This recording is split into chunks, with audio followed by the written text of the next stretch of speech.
3rd of March 2024. This is a loose cannon and you need to listen carefully. Listen to what this taxi driver is telling the reporter. My name is Ashraf. I'm driving taxi now for more than 25 years. Do you drive the same route more or less every day? Yes, I drive every day the same route. It's the same route like usually.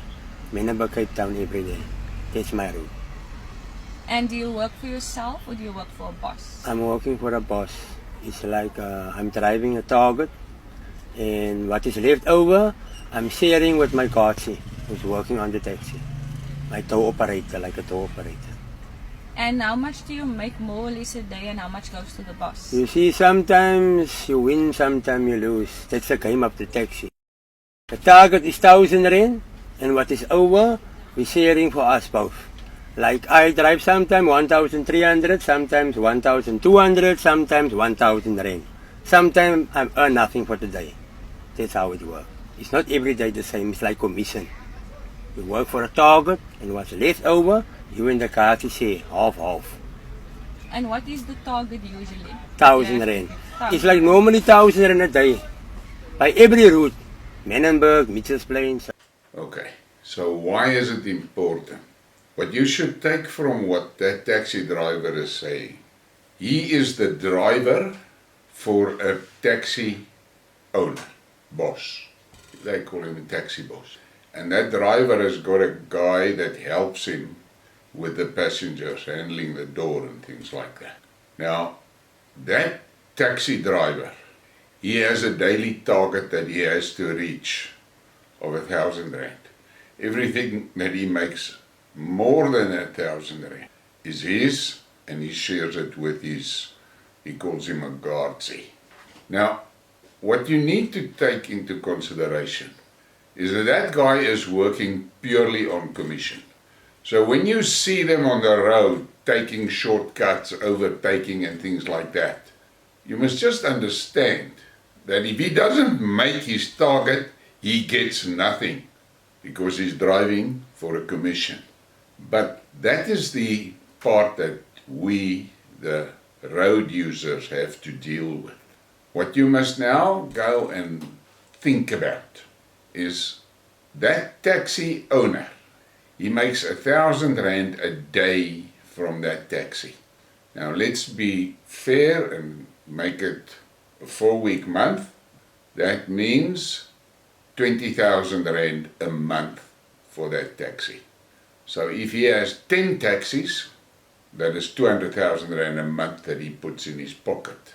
Now, it is important to take into consideration that the taxi bosses, they cannot tolerate any competition. Who is the competition? The natural competition, the logical competition. Buses and trains. Then you can understand, whenever there's unrest, buses gets burned. Whenever there is unrest, the trains gets destroyed. And what you see in the Cape is that squatters are building their squatter houses on the railway lines. All of that to prevent the railway from operating. Now, it doesn't take a genius to understand that it is in the taxi boss's interest that the buses and the trains don't operate. And if you see these squatters that suddenly appears on the railway lines and things like that, you must understand, they have been placed there. They've actually been paid to be there, to prevent the railway line from operating. When you see the buses gets burned, you must go and look carefully. Who is it that burns the buses? There is currently a major case going on with Intercape, the Intercape bus service. They're trying to get the police to protect them. And it's up and down in the courts, up and down in the courts.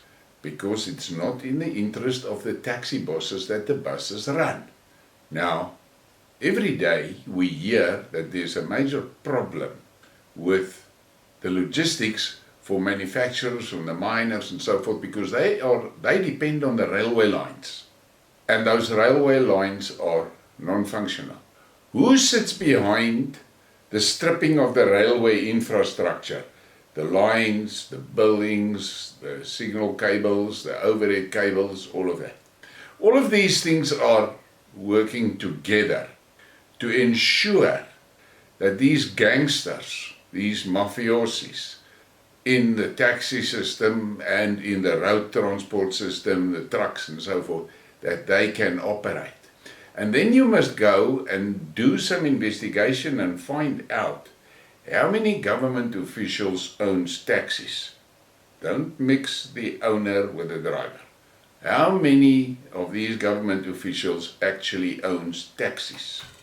And I want to bring it back to you. This ANC cabal, under instructions from XXX, is planning to crash South Africa the same way that the USSR was crashed. And part of that planning for the crash is that all government assets must be in the hands of oligarchs, private hands, before they crash the government. Now, the railway service in South Africa is trashed, you know it. The harbours is struggling like hell because of the railways that are buggered. So, in the end, there's a plan behind it.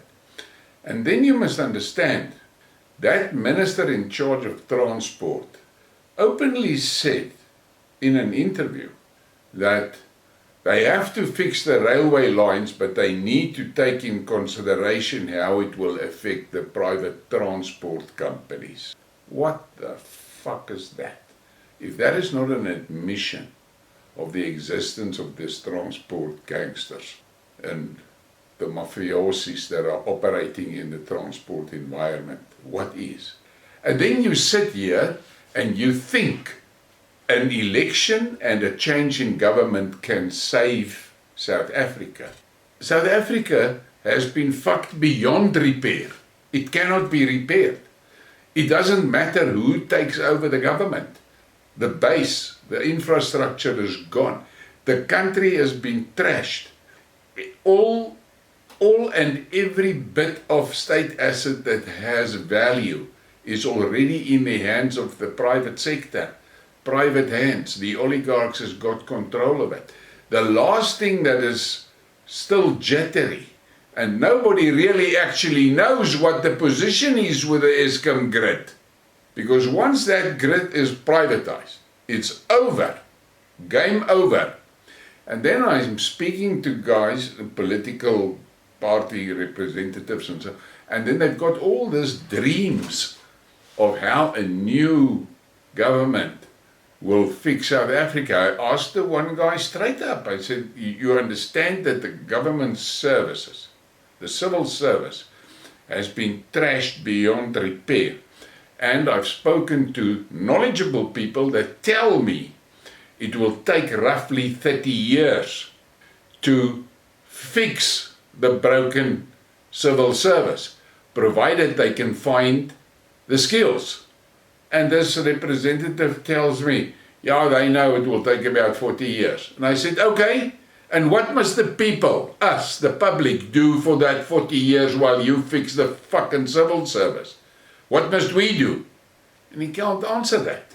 There's a lot of people that gets very upset when I say the country is going to break apart, basically be balkanized. And they freak out. And if you want to get them extensively agitated and excited, you must talk tribal. You talk about tribes and they go ballistic. Why? Because they know in a tribal environment, a confederation with cantons and things like that, the politicians will have zero power. They will have nothing. They don't have a future. They know it. And that's why they are screaming like hell when I talk about that.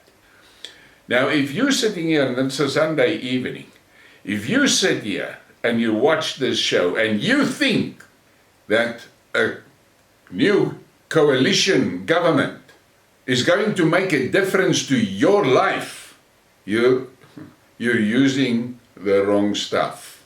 The fact of the matter is, it doesn't matter. I have got this meme, and I'll show it again, about the tank. That tank that you see in this meme, that is South Africa. And it doesn't matter which driver you put in that tank is going nowhere. So the people have to start thinking seriously about this. And I am not going to go into details. I've spoken enough about it. I have had interviews about it. The fact of the matter is the country needs to break up. I say at least 14 pieces. And then you get Malema that says, no, we must have a unitary state. And I look at it and I listen and I think to myself, okay, and how are you going to administer that? He even wants to get rid of the provinces. These people have got bird brains. They've actually got shitful brains. They don't understand anything. All they are interested in is those salaries and the power. And then I see a news clip earlier, the average government official salary is 264,000 Rand per year. What the fuck is that? How can a country afford that? And the horror story is, those people that are earning those huge salaries have got zero skills. Most of them, no qualifications, no skills. They're just getting that money because they're sitting in those seats. So, the people of South Africa, the tribes of South Africa, need to understand you will have to plan a future without a government. And that is a dangerous future, because you will be confronted by all these government-financed gangsters. Because those gangsters are going to go for their ganglands. Don't forget that. So in conclusion, the taxi industry is a visible indicator of the level of gang control that already exists in our society. Please give me a like and subscribe and share the thing. Thank you for your support.